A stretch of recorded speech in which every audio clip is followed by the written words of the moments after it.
Chapter 1 of Queen Victoria. Queen Victoria by Giles Lytton Strachey. Chapter 1. Queen Victoria. Chapter 1. Antecedents. 1. On November 6th, 1817, died the Princess Charlotte, only child of the Prince Regent and heir to the Crown of England.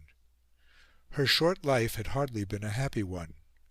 By nature impulsive, capricious, and vehement, she had always longed for liberty, and she had never possessed it. She had been brought up among violent family quarrels, had been early separated from her disreputable and eccentric mother, and handed over to the care of her disreputable and selfish father. When she was 17, he decided to marry her off to the Prince of Orange. She at first acquiesced, but, suddenly falling in love with Prince Augustus of Prussia, she determined to break off the engagement. This was not her first love affair, for she had previously carried on a clandestine correspondence with a Captain Hesse. Prince Augustus was already married, morganatically, but she did not know it, and he did not tell her. While she was spinning out the negotiations with the Prince of Orange, the Allied sovereign, it was June 1814, arrived in London to celebrate their victory.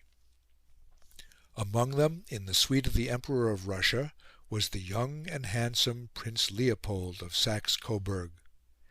He made several attempts to attract the notice of the Princess, but she, with her heart elsewhere, paid very little attention. Next month, the Prince Regent, discovering that his daughter was having secret meetings with Prince Augustus, suddenly appeared upon the scene, and, after dismissing her household, sentenced her to a strict seclusion in Windsor Park. "God Almighty grant me patience!" she exclaimed, falling on her knees in an agony of agitation. Then she jumped up, ran down the back stairs and out into the street, hailed a passing cab, and drove to her mother's house in Bayswater. She was discovered, pursued, and at length, yielding to the persuasions of her uncles, the Dukes of York and Sussex, of Brougham, and of the Bishop of Salisbury, she returned to Carlton House at 2 o'clock in the morning. She was immured at Windsor, but no more was heard of the Prince of Orange. Prince Augustus, too, disappeared. The way was at last open to Prince Leopold of Saxe-Coburg. This prince was clever enough to get round the Regent, to impress the ministers, and to make friends with another of the Princess's uncles, the Duke of Kent. Through the Duke he was able to communicate privately with the Princess, who now declared that he was necessary to her happiness. When, after Waterloo, he was in Paris, the Duke's aide-de-camp carried letters backwards and forwards across the Channel. In January 1816 he was invited to England, and in May the marriage took place. The character of Prince Leopold contrasted strangely with that of his wife. The younger son of a German princeling, he was at this time 26 years of age. He had served with distinction in the war against Napoleon.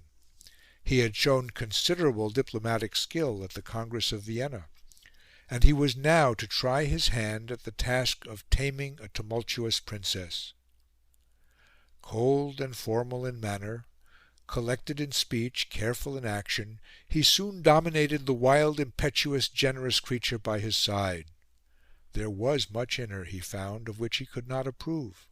She quizzed, she stamped, she roared with laughter, she had very little of that self-command which is especially required of princes. Her manners were abominable.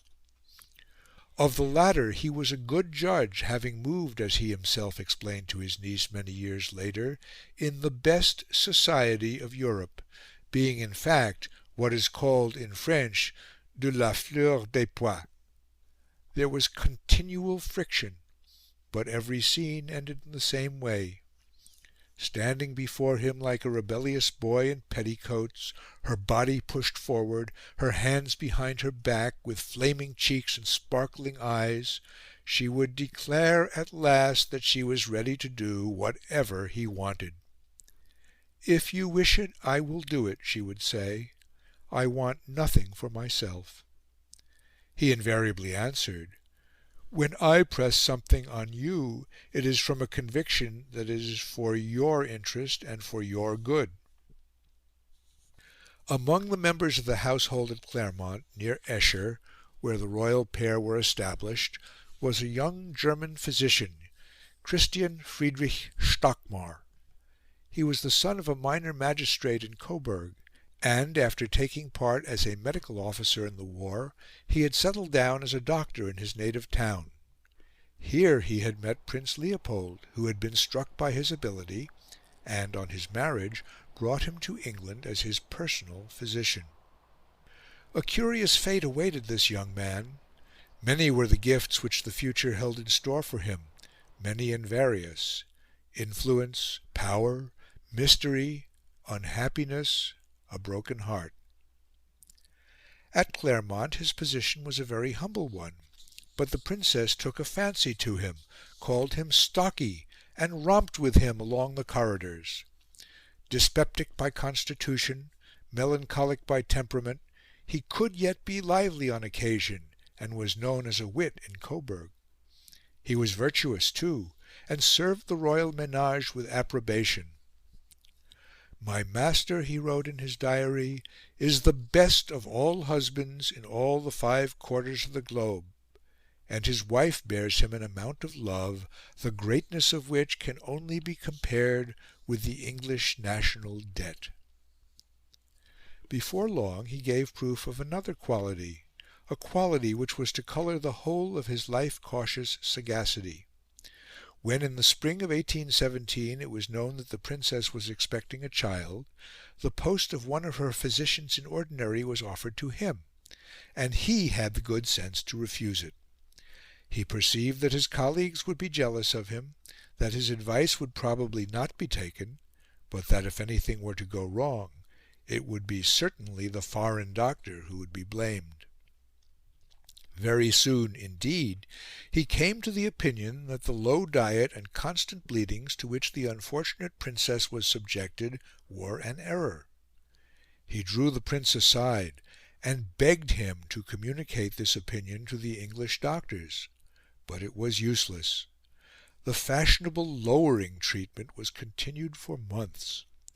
On November 5th, at 9 o'clock in the evening, after a labour of over 50 hours, the Princess was delivered of a dead boy. At midnight her exhausted strength gave way. When at last Stockmar consented to see her, he went in and found her obviously dying, while the doctors were plying her with wine. She seized his hand and pressed it.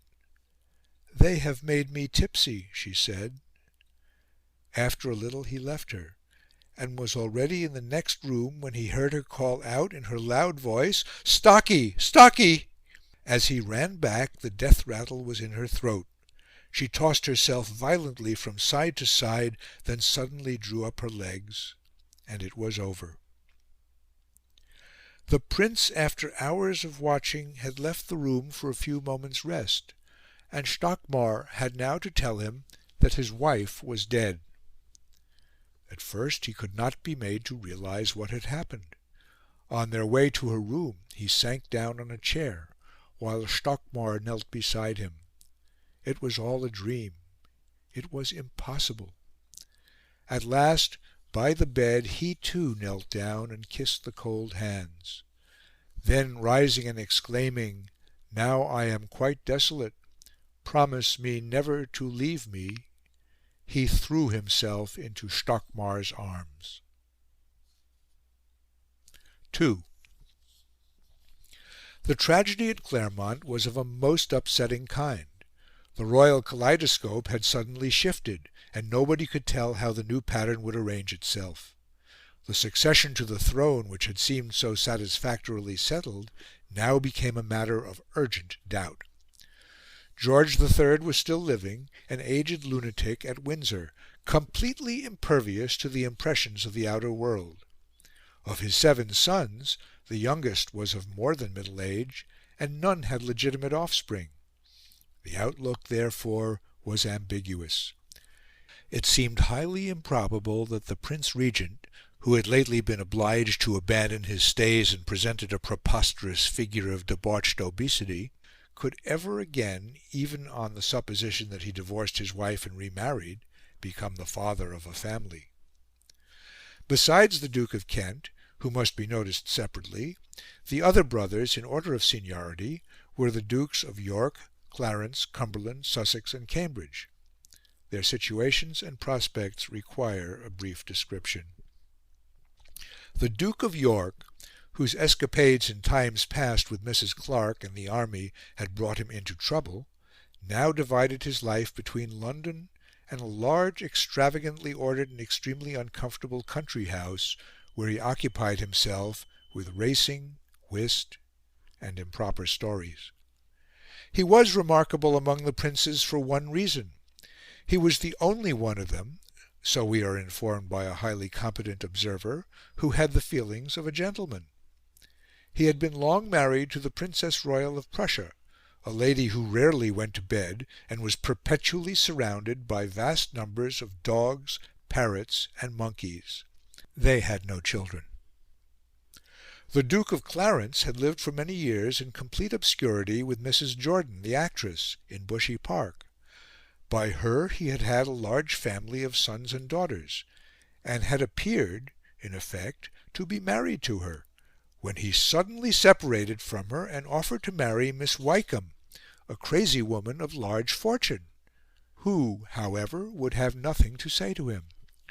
Shortly afterwards, Mrs. Jordan died in distressed circumstances in Paris. The Duke of Cumberland was probably the most unpopular man in England. Hideously ugly, with a distorted eye, he was bad-tempered and vindictive in private, a violent reactionary in politics, and was subsequently suspected of murdering his valet and having carried on an amorous intrigue of an extremely scandalous kind. He had lately married a German princess, but there were as yet no children by the marriage. The Duke of Sussex had mildly literary tastes and collected books. He had married Lady Augusta Murray, by whom he had 2 children, but the marriage, under the Royal Marriages Act, was declared void. On Lady Augusta's death, he married Lady Cecilia Buggin. She changed her name to Underwood, but this marriage was also void. Of the Duke of Cambridge, the youngest of the brothers, not very much was known. He lived in Hanover, wore a blonde wig, chattered and fidgeted a great deal, and was unmarried. Besides his 7 sons, George III had 5 surviving daughters. Of these, 2, the Queen of Württemberg and the Duchess of Gloucester, were married and childless. The 3 unmarried princesses, Augusta, Elizabeth and Sophia, were all over 40. 3. The 4th son of George III was Edward, Duke of Kent. He was now 50 years of age, a tall, stout, vigorous man, highly coloured, with bushy eyebrows, a bald top to his head, and what hair he had carefully dyed a glossy black. His dress was extremely neat, and in his whole appearance there was a rigidity which did not belie his character. He had spent his early life in the army, at Gibraltar, in Canada, in the West Indies, and under the influence of military training had become at first a disciplinarian and at last a martinet. In 1802, having been sent to Gibraltar to restore order in a mutinous garrison, he was recalled for undue severity, and his active career had come to an end. Since then he had spent his life regulating his domestic arrangements with great exactitude, busying himself with the affairs of his numerous dependents, designing clocks, and struggling to restore order to his finances. For, in spite of his being, as someone said who knew him well, réglé comme du papier à musique, and in spite of an income of £24,000 a year, he was hopelessly in debt. He had quarrelled with most of his brothers, particularly with the Prince Regent, and it was only natural that he should have joined the political opposition and become a pillar of the Whigs. What his political opinions may actually have been is open to doubt. It has often been asserted that he was a Liberal, or even a Radical, and, if we are to believe Robert Owen, he was a necessitarian Socialist. His relations with Owen, the shrewd, gullible, high-minded, wrong-headed, illustrious and preposterous father of Socialism and co-operation, were curious and characteristic. He talked of visiting the mills at New Lanark. He did, in fact, preside at one of Owen's public meetings. He corresponded with him on confidential terms, and he even, so Owen assures us, returned after his death from the sphere of spirits to give encouragement to the Owenites on earth.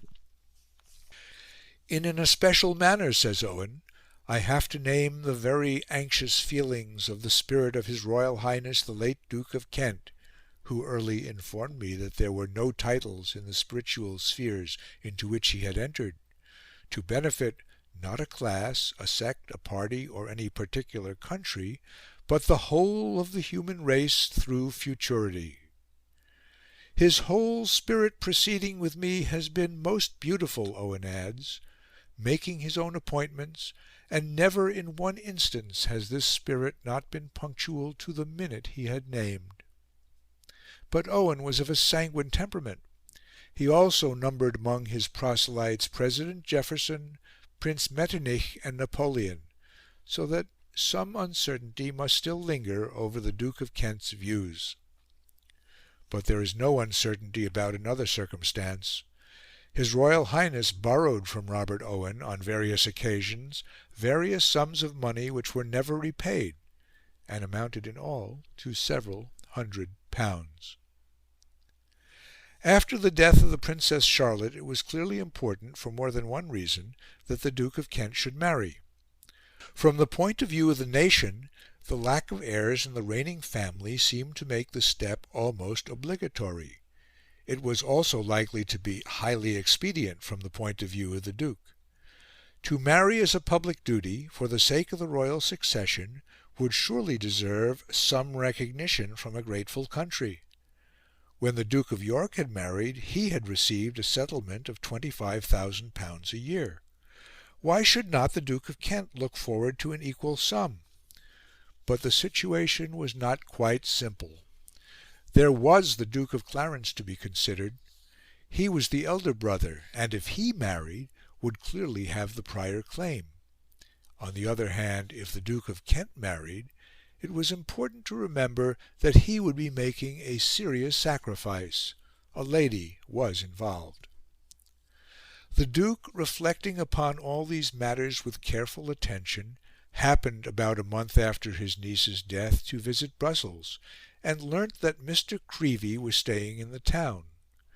Mr. Creevey was a close friend of the leading Whigs and an inveterate gossip, and it occurred to the Duke that there could be no better channel through which to communicate his views upon the situation to political circles at home. Apparently it did not occur to him that Mr. Creevey was malicious and might keep a diary. He therefore sent for him on some trivial pretext, and a remarkable conversation ensued. After referring to the death of the Princess, to the improbability of the Regent seeking a divorce, to the childlessness of the Duke of York, and to the possibility of the Duke of Clarence marrying, the Duke adverted to his own position. "Should the Duke of Clarence not marry," he said, "the next prince in succession is myself. And though I trust I shall be at all times ready to obey any call my country may make upon me, God only knows the sacrifice it will be to make, whenever I shall think it my duty to become a married man. It is now 27 years that Madame Saint Laurent and I have lived together. We are of the same age, and have been in all climates and in all difficulties together, and you may well imagine, Mr. Creevey, the pang it will occasion me to part with her. I put it to your own feelings. In the event of any separation between you and Mrs. Creevey, as for Madame Saint Laurent herself, I protest I don't know what is to become of her if a marriage is to be forced upon me. Her feelings are already so agitated upon the subject." The Duke went on to describe how one morning, a day or two after the Princess Charlotte's death, a paragraph had appeared in the Morning Chronicle alluding to the possibility of his marriage. He had received the newspaper at breakfast together with his letters, and, quote, "I did as is my constant practice. I threw the newspaper across the table to Madame St. Laurent and began to open and read my letters. I had not done so but a very short time when my attention was called to an extraordinary noise and a strong convulsive movement in Madame St. Laurent's throat. For a short time I entertained serious apprehensions for her safety, and when upon her recovery I inquired into the occasion of this attack, she pointed to the article in the Morning Chronicle." Unquote. The Duke then returned to the subject of the Duke of Clarence. "My brother the Duke of Clarence is the elder brother, and has certainly the right to marry if he chooses, and I would not interfere with him on any account. If he wishes to be king, to be married and have children, poor man, God help him, let him do so. For myself, I am a man of no ambition, and wish only to remain as I am. Easter, you know, falls very early this year, the 22nd of March. If the Duke of Clarence does not take any step before that time, I must find some pretext to reconcile Madame St. Laurent to my going to England for a short time. When once there, it will be easy for me to consult with my friends as to the proper steps to be taken. Should the Duke of Clarence do nothing before that time as to marrying, it will become my duty, no doubt, to take some measures upon the subject myself." Two names, the Duke said, had been mentioned in this connection, those of the Princess of Baden and the Princess of Saxe-Coburg. The latter, he thought, would perhaps be the better of the two, from the circumstance of Prince Leopold being so popular with the nation. But before any other steps were taken, he hoped and expected to see justice done to Madame St. Laurent. "She is," he explained, "of very good family, and has never been an actress, and I am the first and only person who ever lived with her. Her disinterestedness, too, has been equal to her fidelity. When she first came to me it was upon £100 a year. That sum was afterwards raised to £400 and finally to £1,000. But when my debts made it necessary for me to sacrifice a great part of my income, Madame St. Laurent insisted upon again returning to her income of £400 a year. If Madame St. Laurent is to return to live amongst her friends, it must be in such a state of independence as to command their respect. I shall not require very much, but a certain number of servants and a carriage are essentials." As to his own settlement, the Duke observed that he would expect the Duke of York's marriage to be considered the precedent. That, he said, was a marriage for the succession, and £25,000 for income was settled in addition to all his other income purely on that account. "I shall be contented with the same arrangement, without making any demands grounded on the difference of the value of money in 1792 and at present.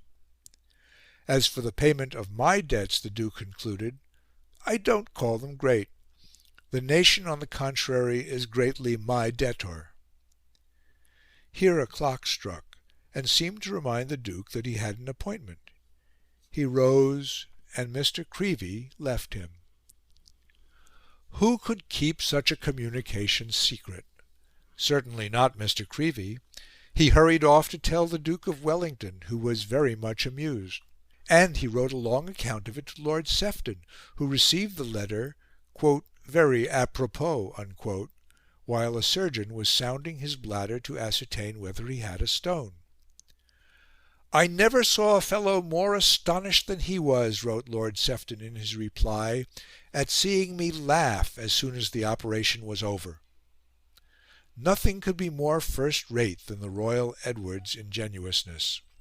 One does not know which to admire most: the delicacy of his attachment to Madame St. Laurent, the refinement of his sentiments towards the Duke of Clarence, or his own perfect disinterestedness in pecuniary matters." Unquote. As it turned out, both the brothers decided to marry. The Duke of Kent, selecting the Princess of Saxe-Coburg in preference to the Princess of Baden, was united to her on May 29th, 1818. On June 11th, the Duke of Clarence followed suit with a daughter of the Duke of Saxe-Meiningen, but they were disappointed in their financial expectations. For though the Government brought forward proposals to increase their allowances, together with that of the Duke of Cumberland, the motions were defeated in the House of Commons. At this, the Duke of Wellington was not surprised. "By God," he said, "there is a great deal to be said about that. They are the damnedest millstones about the neck of any Government that can be imagined. They have insulted, personally insulted, 2/3 of the gentlemen of England, and how can it be wondered at that they take their revenge upon them in the House of Commons? It is their only opportunity, and I think, by God, they are quite right to use it." Eventually, however, Parliament increased the Duke of Kent's annuity by £6,000. The subsequent history of Madame Saint Laurent has not transpired. 4. The new Duchess of Kent, Victoria Mary Louisa, was a daughter of Francis, Duke of Saxe-Coburg-Saalfeld, and a sister of Prince Leopold. The family was an ancient one, being a branch of the great House of Wettin, which since the 11th century had ruled over the March of Meissen on the Elbe. In the 15th century the whole possessions of the house had been divided between the Albertine and Ernestine branches. From the former descended the Electors and Kings of Saxony. The latter, ruling over Thuringia, became further subdivided into 5 branches, of which the Duchy of Saxe-Coburg was one. This principality was very small, containing about 60,000 inhabitants, but it enjoyed independent and sovereign rights. During the disturbed years which followed the French Revolution, its affairs became terribly involved. The Duke was extravagant, and kept open house for the swarms of refugees who fled eastward over Germany as the French power advanced. Among these was the Prince of Leiningen, an elderly beau, whose domains on the Mosel had been seized by the French, but who was granted in compensation the territory of Amorbach in Lower Franconia. In 1803 he married the Princess Victoria, at that time 17 years of age. 3 years later Duke Francis died, a ruined man. The Napoleonic harrow passed over Saxe-Coburg. The duchy was seized by the French, and the ducal family were reduced to beggary, almost to starvation. At the same time, the little principality of Amorbach was devastated by the French, Russian and Austrian armies, marching and counter-marching across it. For years there was hardly a cow in the country, nor enough grass to feed a flock of geese. Such was the desperate plight of the family which a generation later was to have gained a foothold in half the reigning houses of Europe. The Napoleonic harrow had indeed done its work. The seed was planted, and the crop would have surprised Napoleon. Prince Leopold, thrown upon his own resources at 15, made a career for himself and married the heiress of England. The Princess of Leiningen, struggling at Amorbach with poverty, military requisitions and a futile husband, developed an independence of character and a tenacity of purpose which were to prove useful in very different circumstances. In 1814 her husband died, leaving her with 2 children and the regency of the principality. After her brother's marriage with the Princess Charlotte, it was proposed that she should marry the Duke of Kent, but she declined on the ground that the guardianship of her children and the management of her domains made other ties undesirable. The Princess Charlotte's death, however, altered the case, and when the Duke of Kent renewed his offer, she accepted it. She was 32 years old, short, stout, with brown eyes and hair and rosy cheeks, cheerful and voluble, and gorgeously attired in rustling silks and bright velvets. She was certainly fortunate in her contented disposition, for she was fated all through her life to have much to put up with. Her second marriage, with its dubious prospects, seemed at first to be chiefly a source of difficulties and discomforts. The Duke, declaring that he was still too poor to live in England, moved about with uneasy precision through Belgium and Germany, attending parades and inspecting barracks in a neat military cap, while the English notabilities looked askance, and the Duke of Wellington dubbed him the Corporal. "God damn!" he exclaimed to Mr. Creevey, "d'ye know what his sisters call him? By God, they call him Joseph Surface!"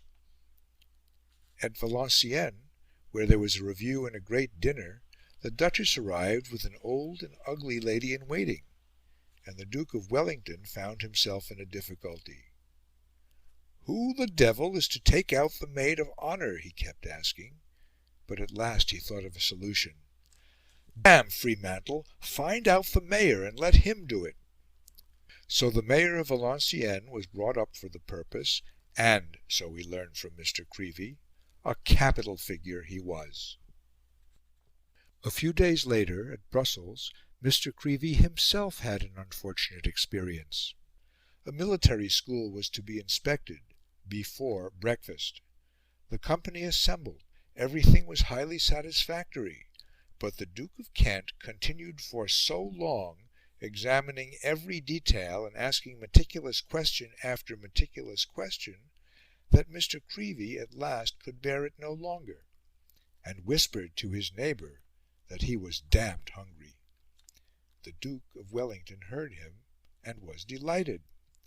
"I recommend you," he said, "whenever you start with the royal family in a morning, and particularly with the Corporal, always to breakfast first." He and his staff, it turned out, had taken that precaution, and the great man amused himself, while the stream of royal inquiries poured on, by pointing at Mr. Creevey from time to time with the remark, "Voilà le monsieur qui n'a pas déjeuné." Settled down at last at Amorbach, the time hung heavily on the Duke's hands. The establishment was small, the country was impoverished, even clock-making grew tedious at last. He brooded, for in spite of his piety the Duke was not without a vein of superstition, over the prophecy of a gipsy at Gibraltar, who told him that he was to have many losses and crosses, that he was to die in happiness, and that his only child was to be a great queen. Before long it became clear that a child was to be expected. The Duke decided that it should be born in England. Funds were lacking for the journey, but his determination was not to be set aside. Come what might, he declared, his child must be English born. A carriage was hired, and the Duke himself mounted the box. Inside were the Duchess, her daughter Feodora, a girl of 14, with maids, nurses, lapdogs, and canaries. Off they drove, through Germany, through France. Bad roads, cheap inns, were nothing to the rigorous Duke and the equable, abundant Duchess. The Channel was crossed. London was reached in safety. The authorities provided a set of rooms in Kensington Palace, and there, on May 24th, 1819, a female infant was born. End of chapter 1.